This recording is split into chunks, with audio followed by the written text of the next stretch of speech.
and welcome to yet another edition of Leadership Webinar Series, which is a part of Randstad Leader Connect initiative by Randstad. I'm here, Anjali Raghuvanshi, Chief People Officer for Randstad India. I have been with Randstad for 6 years now, and I'm really passionate about making work meaningful and helping people realize their true potential. Now, diversity and inclusion is something as an agenda, is a top agenda for any leader today in India.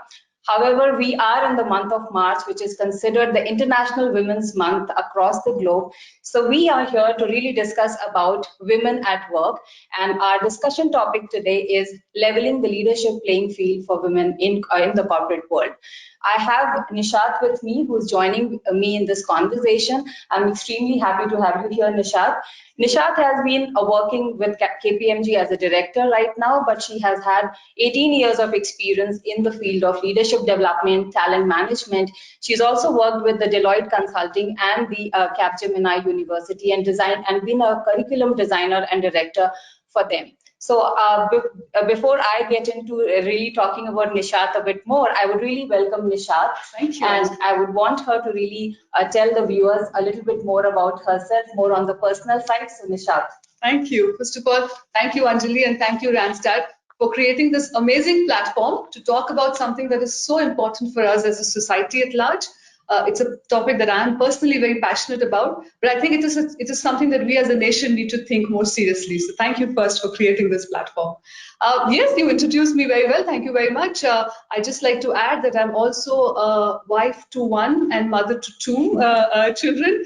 I also I love singing, and I do some writing also on the side. I'm currently doing my PhD in fact, I want to study more on women leadership as we go about. So yes, thank you very much. In fact, Nishath means happiness, Anjali. Oh, wow. A lot of what I do, I think, is really determined by what drives happiness, which indeed is the place most women must be. But we will talk about that as we go along.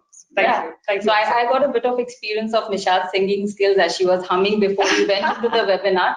Nice way to get into the webinar. So I think, Nishath, first of all, I'm extremely excited with all the work that you've done in the leadership development, and I'm assuming you would have had a lot of experience in women leadership and women development and movement into leadership as well.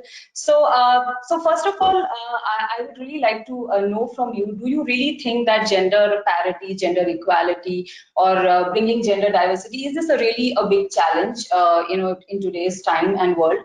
And if you think it is a big challenge, is it really how big would it be in the Indian context? So, yeah.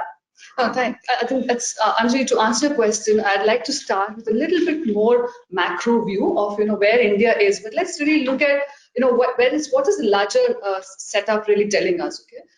And I'd like to refer to one report by the World Economic Forum. It's called the Gender Gap Equality Index. And what it really does is it looks at all the countries in the world. This year, they studied 153 countries on 4 different parameters.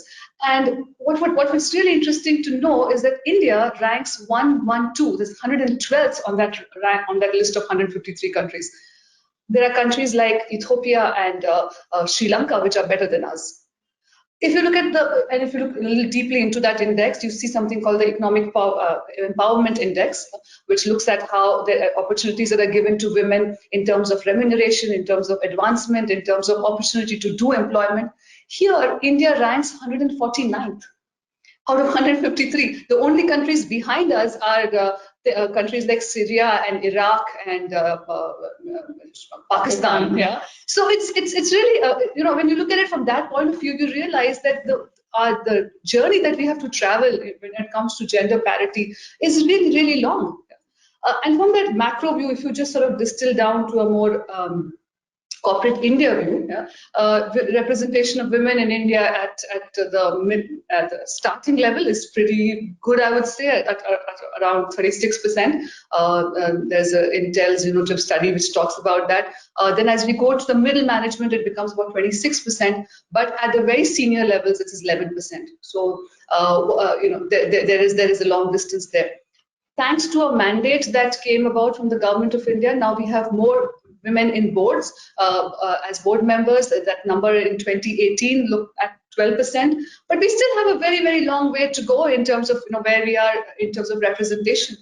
And what is very startling is that in a country where the gods of prosperity and learning and power are all goddesses, yeah, women empowerment and women parity is so low. So this is indeed an irony of sorts. Yes, no, absolutely agree with you, and which is I completely believe in that contradiction that we have in our society. We pray to the goddesses, but we really do not our earthly sisters are not so benefited after yes, all. absolutely. So, Nishath, with that, we have some interesting data points which actually says that, almost 43%, you have entry-level graduates who are women, but only 28% entry-level professionals actually are women today. And if you actually give them few more years, you only see 16% of them really make up to the mid-level, and out of that, only 4% are the ones who make it to the CXO level. Yeah. So, what do you think is happening here? What do you see actually happening in the organizations? Yeah. Anjali, I think the question you're asking is that, is there that proverbial glass ceiling, yeah? And is it that we are not able to break it? Yeah. I'd like to go a level deeper, and I think it's not just the glass ceiling. Yes, there is perhaps a glass ceiling, but we've come some way to address it. But I think the problem actually is what McKinsey calls it very well, the broken rung in the ladder. What that means is that while at the entry level, women do come in at a fair number. For example, for every 100 men that are hired at the entry level, the numbers are about 92 for women, according to the McKinsey report. But as you go along, in the ladder, so to speak, there is a broken rung.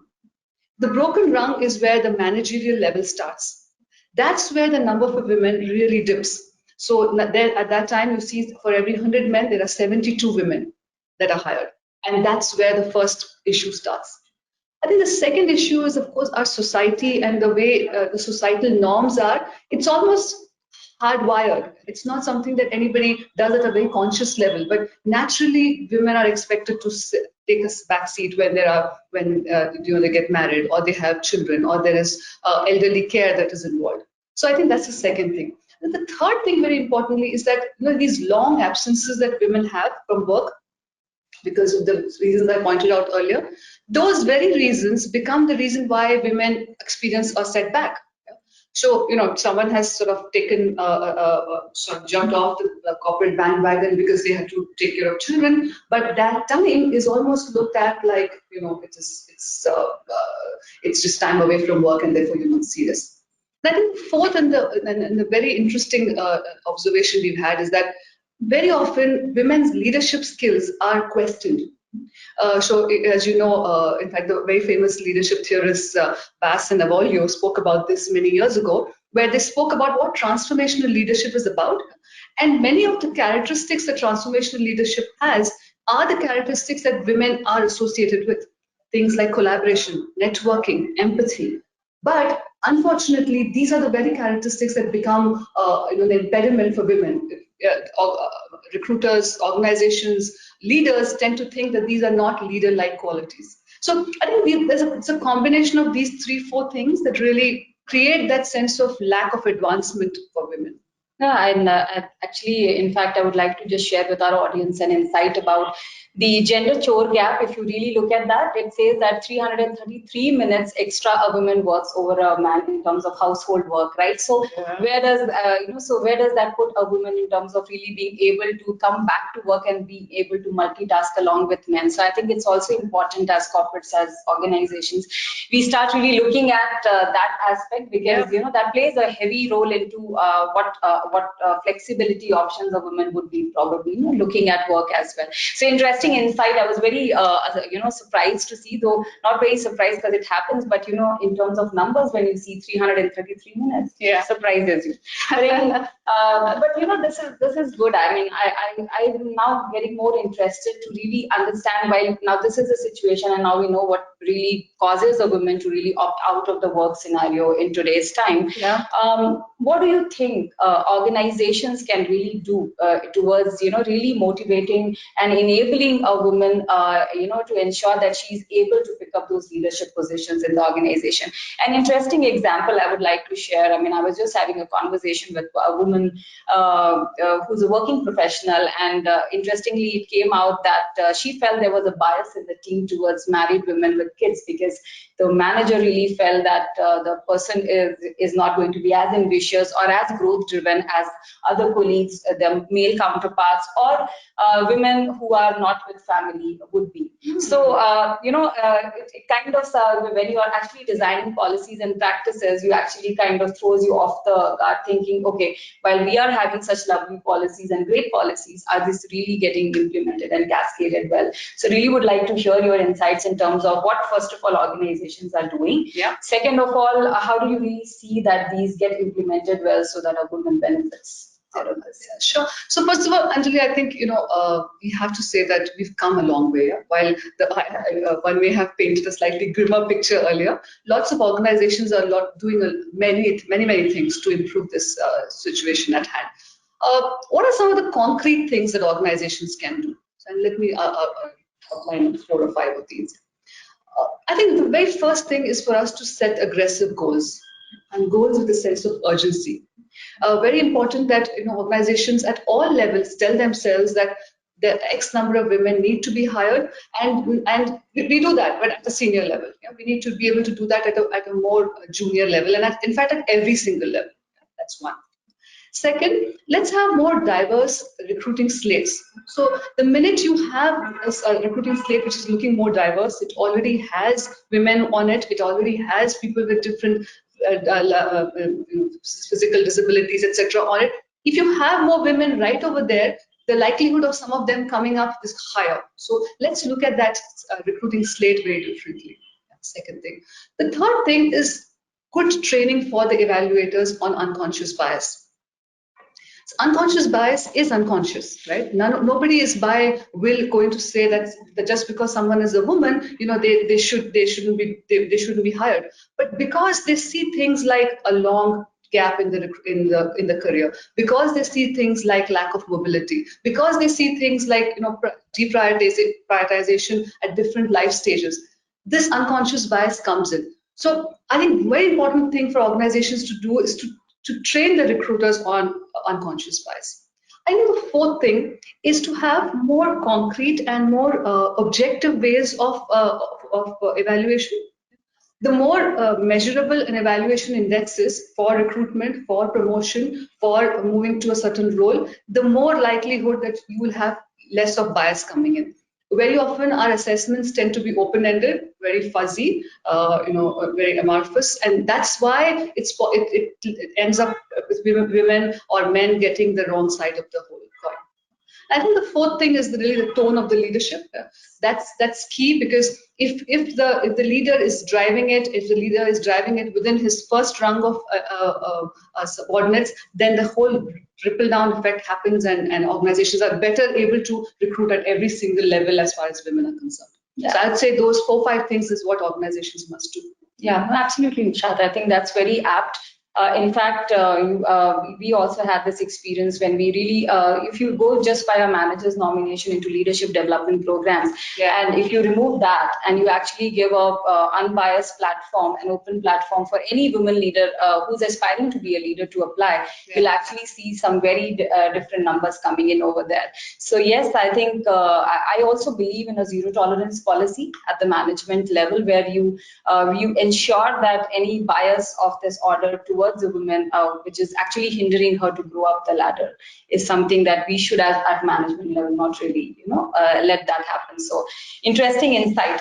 Now, this is of course, as an organization, the 4 steps that you spoke of, what they can do to ensure that we are able to encourage more and more women in the leadership position. But I will now move towards the leadership development aspect. And here again, I'll have 2 questions for you. One, looking at an individual level as a woman, what is it that a woman today can do in terms of really taking her leadership development in her hand, in terms of the steps that they can take individually. And second is the steps that an organization can take in terms of ensuring that we spoke about, that 16 to 4, that number, how can that number be more than just 4% in the CXO level, and what can organizations do in that area? Sure. So I think, Anjali, I'll answer your second questions first on what can organizations do to bring in like the topic of this webinar is level the leadership playing field.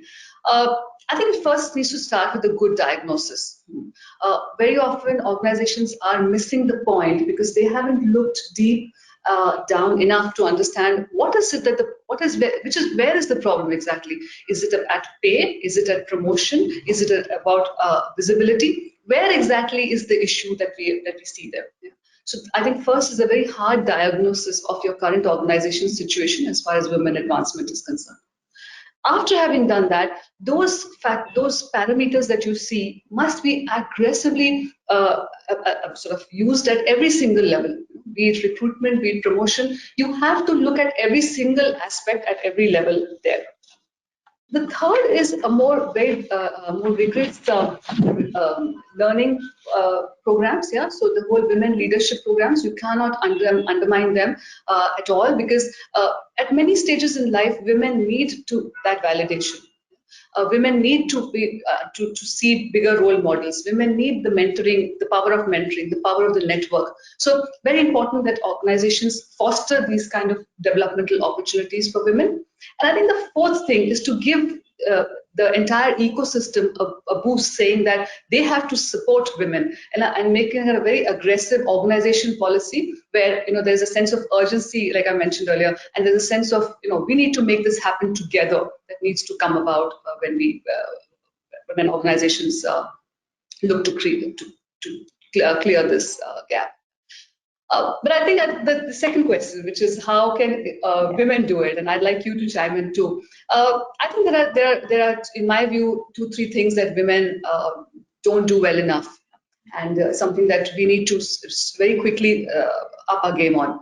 Number one, this whole thing about networking and talking about yourself, and using different media to be able to network appropriately, to showcase your skills. I think that's a very important thing, because in today's world, unless you're not able to accurately and correctly project yourself, you will always be at a loss. And women tend to always push back on that, because there's a tendency of oh, let me not brag too much, or am I coming across as too aggressive? But these are stereotypes that we ourselves have to break, because the world order has changed. So let's do that.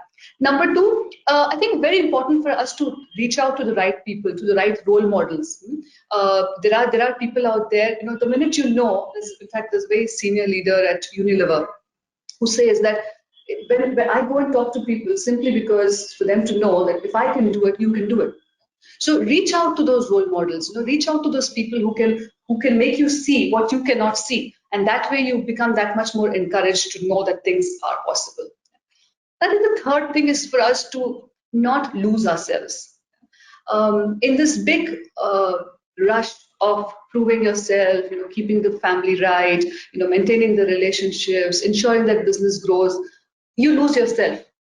And when you lose yourself, you lose what are your core qualities and your attributes. So I think that's something that's really tragic. You need to hold yourself together as you rise up and balance the very many priorities that you have. So those are the 3 things for what women must do. But please add, what do you think? Yeah, no, absolutely. As you quoted the leader from Unilever, I was just kind of thinking about one of the leaders I had the privilege of interacting with, and I had just come back from my maternity break, and he used to always say one thing to me, that Anjali, if you don't blow your own trumpet, someone else will use it as a spittoon. So I think that's something as women we need to kind of remember, because I think I completely agree with you that we sometimes shy away from really telling things that we actually do and things that we've accomplished. I think it's good to be proud about what you've done. Irrespective of how our value system is about being very humble and modest in life, but at workplace it really does wonder if you speak about your work and what you've so far achieved. So I completely relate to that, and I also completely believe that that's very, very essential and important.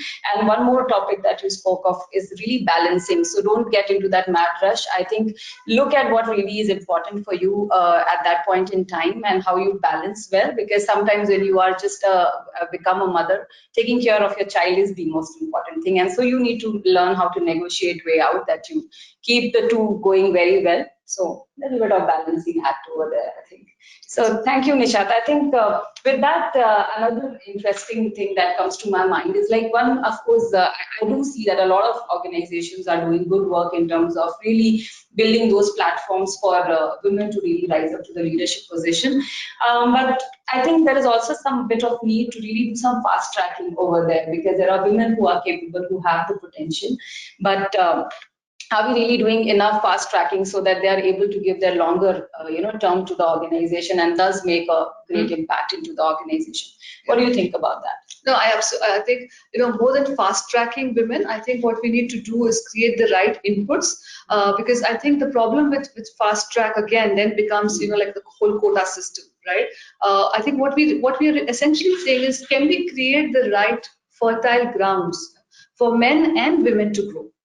I'd like to quote, in fact, a very, very recent article I read in HBR as late as January 2020, where they looked at what are the reasons why women don't come to the top. And what's interesting is that they found that the very same reasons that women don't make it to the top are the reasons why some men also don't make it to the top. Yeah? So, for example, long working hours, erratic schedules of travel, lack of time at home. Those are exactly the same reasons. The reasons are not different. The only thing different is that women take the liberty or sometimes are expected to sort of sit back. Yeah? And so what am I really saying? I'm saying that can we create situations where if there is a problem at the organization level, let's look at it at the organization level. The long working hours are an organization problem. It's not a woman's problem. But the men are better equipped to deal with it simply because they have better childcare at home, or the norms are such that they cannot not be there, or the inner self-talk that they're doing is that they just need to be there. Can we create situations over there that help women to say, no, you know what, I understand the situation, but I will still go ahead and do what I have to do. I'd like to quote the example of Finland. Yeah, I mean, amazing story. By the way, that index I spoke about, Norway, in Finland, Iceland are the number one on that global index. But what is Finland really doing right? It's really about good childcare. Their childcare policies are so robust. The whole maternity policy, the whole paternity policy is so good that it creates a sense of environment, an environment where women can naturally progress. So, Anjali, I'd say that more than fast tracking, I think it's about creating the right setup so that women grow just as fast as men. Yes, I think I agree. I mean, it's really an apt answer to that, because sometimes you do get into this whole thing of that we got to do something, we need to fast track. But is that really the right thing to do, right? So there's another interesting one which I kind of grapple with a lot when women colleagues come up to me and talk about, like, I mean, there's been a lot of talk about flexibility at work. There's been talk about work-life balance and work-life integration and everything. But flexibility is something which keeps coming back when it comes to women and women at work, right, at large. So do you think, like, is there an inherent penalty in being somebody who keeps asking for, flexible options? Do you think that there is a perception about women that if they approach and ask for more flexibility option, that they are less ambitious and less driven towards growth? And probably, do you think it also kind of plays a bit of role in terms of their compensation not being so much at par with their male counterpart? What do you really think? Do you see that at work, and what can we really do? So first of all, I think this whole flexibility question, I'd like to draw a different perspective. It's possible that that's where we are headed as far as future of growth is concerned. It could well be possible. Like, I know in one of my previous firms, we used to be doing onboarding in Hyderabad, while there was a team in Poland who was actually booking the pizzas for the guys who are getting onboarded. So really, when you say flexibility, if you mean the ability to work from wherever you can, actually that's going to be the future of work. So let's just see that in that perspective. It's nothing very strange. We all are going in that direction. Number one. Number two, this whole thing about, I have given you flexibility, so maybe the money, we can work around the compensation, or because I've given you flexibility, your promotion is not really high priority. I think this is one way to just sweep everything that we've said so far, straight out of the window. Yeah. If you can tell someone, I can give you flexibility, but I won't give you money. I will give you flexibility. I won't help you advance. It's just simply like saying, just really just lip service to the entire flexibility option. So I think in fact again, this is a great example of unconscious bias. You tell yourself that no, actually I'm doing a lot for this person, but you know what, you're not. This is something that was expected as part of the deal. So very important. That's why I again go back to one of the points I made, that objective criteria of evaluation of performance of promotion is very key for all people to promote. No, that's actually a fantastic point of really having very clear deliverables. I mean, we always say, right? It's so easy to go back and work from home when it's both, I'm sure, comfortable for the manager as well as the person working, that you have very key deliverables.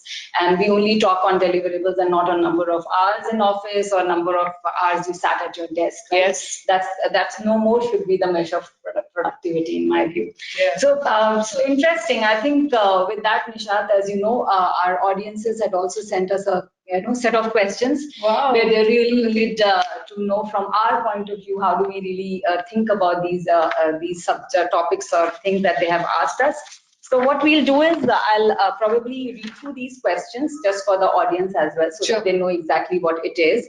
And of course, I'll look at your insights and I'll add in from my own perspective what I think probably is the way to look at these aspects. So first question has come from Hanil. He is an HR manager in Skill Work Technologies. Hi Hanil, if you're listening, hello. Yes, hi Hanil. And the question here is, how can organizations ensure their well-intended diversity policies are actually successfully implemented? What are the important catalysts to executing these policies? Certainly you touched upon certain aspects, but maybe good to reiterate for our audience as well. Sure. So I think number one, so Hanil, this is a real problem. Many an organization has some fantastic policies, but they don't trickle down. I would say 2-3 reasons for that. Number one, if you don't measure, it never gets managed. So very important for organizations to set a very clear goal as far as this thing is concerned. Number two, having those role models in place. Because it is the individuals who grow by looking at the individuals on the top. So if you don't have a good layer at the very top, you can forget about doing anything from down below. And third, again, the tone from the leadership. The leadership has to set those right messages, has to be able to say that we are flexible, tolerant, and very, very accepting of these kind of policies, and that we are very serious about them. And that's when the magic happens, so to speak.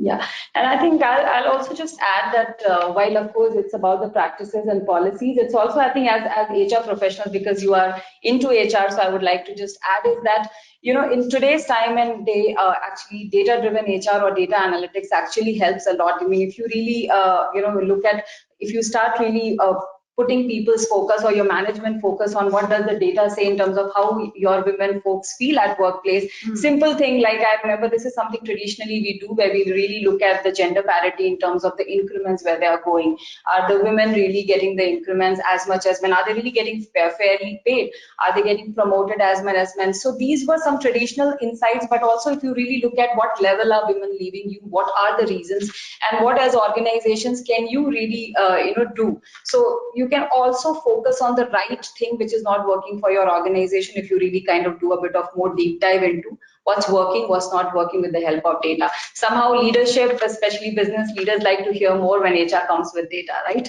So that's also something you can work on and try as well. So Nishath, for our second person is Vishwanathan H. And he's an HR head for PFK India. So hi Vishwanathan.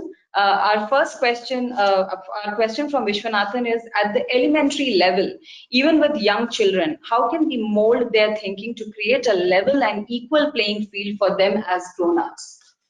So yes, so for this one, I mean, I was just sharing with Nishath at the beginning of our webinar that, I happened to read this nice article that Brand Equity had actually brought in, and a lot of women in the advertising field were actually talking about their own experiences. And in that one story really touched my heart, maybe because I kind of also end up doing that with my daughter very often, is the story actually spoke about that this person really goes back home and shares everything with respect to her her successes as well as her pressures at workplace. I think it's important as working mothers we do that, because one, it really first of all helps you in creating that environment at home where people understand what you're going through, because not each day is not the same. There are days when you're really happy and really relaxed, and there are days when you're very stressed out about things at work. So I think that's something as working mothers we can do really, and that support system can be amazing for you when your child really understands what you're going through. And at the same time, think about it, you are actually making the younger generation really understand the challenges and the good things about the workplace, right?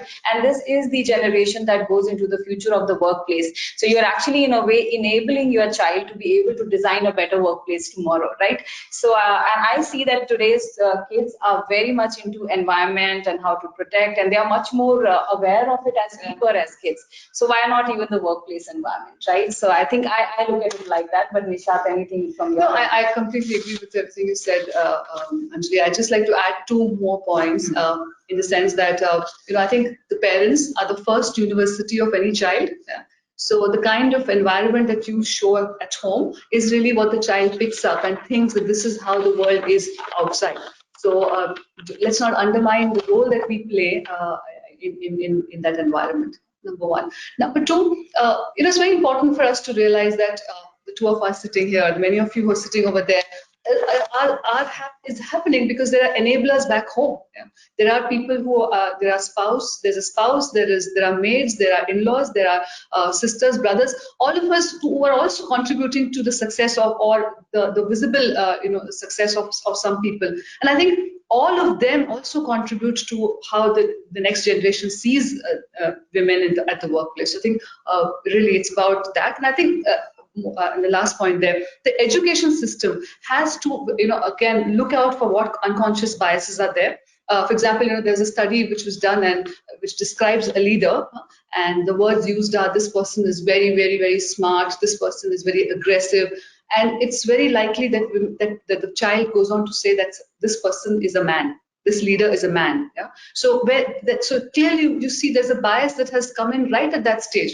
And we are very capable, we are now aware of it, so we must actively try to kind of move away from those biases which are coming in very early in lives. Yes, absolutely, Nishath.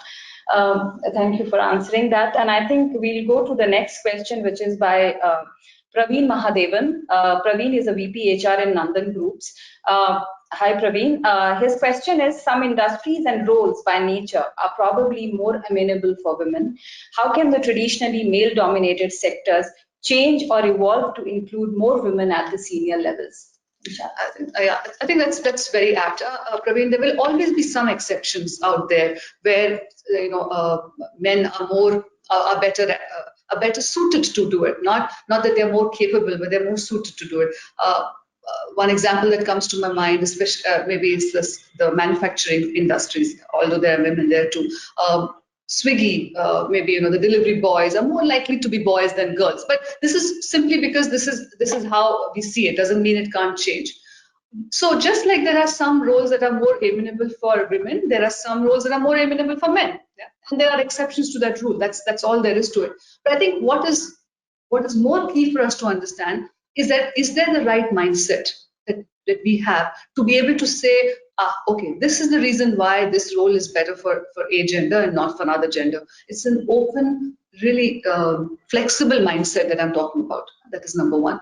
Number two, are we able to tell ourselves that is that the right will we have? Do we have the right intention to make this happen if and when this is the occasion comes about? So to me, it's really about intention, will, and the mindset to be able to flex on which role is better for which industry. Yeah, absolutely. I think a couple of examples that come to my mind is like when people really broke the family tradition and some men became chefs in families which traditionally were only picking up an army job or a IPS officer kind of a position. There were people who dealt with those contradictions, and these were men, and largely our society does not really accept men being in the chef business. But today look at the the business of hotel, and you actually actually have so many male, who are chefs. So I think in the similar way, why not Swiggy delivery girls? And I'm sure we will warm up to that as well. I think it's absolutely about, one is if a woman doesn't want to be in an industry like that, that's her choice. But if a woman wants to be, why not we create an ecosystem where she can thrive and survive? So I think, provided we have that place for exactly, open mindset. Yes, absolutely. So so I think that would be our response to Praveen, and I hope that helps you and that's kind of insightful to you. Next question is from Swati. Swati is an HR executive at KRDS, and her question is first woman who's asking questions. So hi, Swati. Yes, absolutely. So Swati is asking us, how can organizations foster a culture of inclusion? Of course, we started with D&I, and inclusion is a larger topic. It just doesn't only stick with women being there. It's about the LGBTQ and everything. So Nishath, what's your view? And given that our topic is about leveling the leadership playing field for women, we probably will stick to more women in this response. Yeah. So I think, Swati, the answer is that organizations shouldn't just accept diversity. We should actively seek it out. I'd like to give an example of at Microsoft. There is an engineer with the name Shweta M, and she's differently abled. And one of the reasons why she was able to do such fantastic work, one of which was helping people with the hearing disability and to better communication, and she works on AI on that. One of the reasons she's able to do that is because she, as a hearing disabled person, was hired at Microsoft. The reason why diversity works is not just because it's a good thing, it's really a business mandate. So I think number one, we need to first go out there and seek diversity and then make it work for us. There are umpteen examples of places where, because there were people with different abilities, the final product became that much more richer. So my answer to your question is that first we need to go and seek it out to be able to work for us. Yeah, absolutely. I think there are organizations like Kaya Skin and all of those who have actually been able to even be more inclusive beyond women to LGBTQ community, and it's really helping their business grow. So I think, there are examples out which proves that there is a business in fact created. Moving on to the second question, the next question, which is from Anand Babu. He's an HR business partner with Amazon. Hi, Anand. The question is, are there unseen barriers that are being brushed under the carpet currently and need to be brought to the forefront when we are talking about gender diversity? I think, Nishath, you touched about the unconscious bias. Yes. So maybe a little bit more around that. Yeah, I don't want to repeat what we already have discussed, but the reason why some of these things don't come to the fore is because they are unconscious and because we are not not in a place where we recognize them enough. So it's important that right from the leadership to the line manager to the individual themselves understand what is the bias, be able to objectively talk about it. And I think the other thing that most women are not very good at is speaking up. Talking out, reaching out when they see these kind of behaviors at the workplace. We kind of wait for very long before we actually sort of start to talk about it. So it's important that, and also for our male colleagues out there, don't be the bystanders, as if you see something that's there, don't push it under the carpet, bring it to the fore so that, we can deal with it at a larger organization level. So that's where I beautifully put, Nishath. I think absolutely it's about women speaking up. I really love that part because I really think culturally probably we don't really teach, especially probably when we were born and when we grew up. Yeah. Now we definitely teach our girls to be able to speak up more. Yeah. But yes, I think it's extremely important. Okay, so the last question from our audience. This question is from Vijay Kumar. He's an HR head, Apollo Hospitals. So, hi Vijay. Question is, what are the 3 or 4 elements female employees should focus on as they grow up the corporate ladder that will help them achieve the balance they desire? So, Nishath? Number one, work for yourself. Okay, let me sort of rewind back. There is no question that first you must equip yourself with the right skills. Never think that the gender should be in your favor, even never that if it's working against you, that's a real problem. But I don't even think we should push the pendulum and say let it work in my favor. So number one, equip yourself, be up with the times, ensure that you are the best person in that team, in that place, and you're always doing something that is a little bit more than what is expected. So always go exceed the expectations. I think that is number one. Number two, whatever decision you take, be it staying back at home because there are compelling reasons for that, being not staying at home because again you want to do something right. Let the self-talk be very, very positive. Just the other day, I was speaking to this girl who said, I'm going to be taking a break because I'm getting married. What do you think? I said, irrespective of what you decide, yeah, A, have the conversations with the right people, and B, converse with yourself and tell yourself that what I am doing is the best thing possible in this time. I think as women, we suffer a lot from a sense of guilt and a sense of, I have lost out somewhere. I think that's number two. I think number three, reach out. The more you reach out, the more you make the right connections, the more you speak to people and get inspired, the more it will work for you. So don't sit in your shell and think I'm the only one here. Actually, you're not. You are, in fact, when you reach out, you realize that there's so many young people out there who are so willing to help you, both men and women. So reach out. Yes, absolutely. I think it's very important that we as women are very proud of our identity. Yes. Whichever choice we make, whether we decide to stay home or we decide to work, I think we should be extremely proud because we definitely contribute a lot to the future of the country and the world as such. So I think be proud, and that should then help you in kind of really taking the right decisions at the right moments. But with that, Nishath, I think we had a lovely We're towards the end of the webinar. Wow, I mean, this is yes, great. time just flew, right? Yes. So we've had lovely time conversing about it, and I think I enjoyed the conversation definitely. Thank you. So did I. And I think the way I look at it, we should not really undermine the role that society plays largely in this entire, bringing women to a gender equality or parity or bringing more women to a workplace. I mean, the numbers are, if you really look at just comparison between India and China, it's mind-boggling. 40% to Chinese women really, contribute towards the GDP of China, whereas only 18% women do so in India.